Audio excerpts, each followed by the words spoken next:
হে hello everyone, আমি nail artist বৃতি। আজকে আবার তোমাদের সাথে একটা কাজের ভিডিও শেয়ার করছি, আর এরকম ধরনের ভিডিও আজ অনেক দিন পর তোমাদের সাথে শেয়ার করছি। আর আজকের কাজটা কিন্তু পুরোটাই আইল্যাশ এক্সটেনশনের উপরে। যারা পুজোর আগে আমার কাছে আইল্যাশ এক্সটেনশন করতে চাইছো বা পুজোর সময় আইল্যাশ এক্সটেনশন করতে চাইছো, তারা অবশ্যই স্ক্রিনে দেওয়া নাম্বারে যোগাযোগ করতে পারো, কল বা হোয়াটসঅ্যাপ করে। আর আমাদের কিন্তু নেল এক্সটেনশনের ক্লাস চালু হয়ে গেছে। যারা এখনও জয়েন করবে ভাবছো, তারা স্ক্রিনে দেওয়া নাম্বারে যোগাযোগ করতে পারো, কল বা হোয়াটসঅ্যাপ করে ডিটেলস জেনে নিও। আর আজকের কাজটা তোমাদের কেমন লাগলো অবশ্যই জানিও। আর ওর মুখ থেকে তো শুনে নেবই যে ওর কেমন কি লেগেছে। তো ওর রিয়াকশানটা দেখো, ফার্স্ট টাইম যখন দেখলো ওর আইল্যাশটা। দেখা হয়েছে,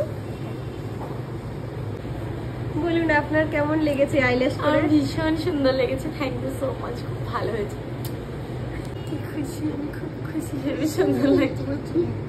তো ওর কাজটা কমপ্লিট হওয়ার পর আমি ওর দিদির আইল্যাশ এক্সটেনশনটা করি। আর তোমরা জানিও এই দুটো কাজ তোমাদের কেমন লাগলো, ওদের কেমন লেগেছে সেটা তো জানিও।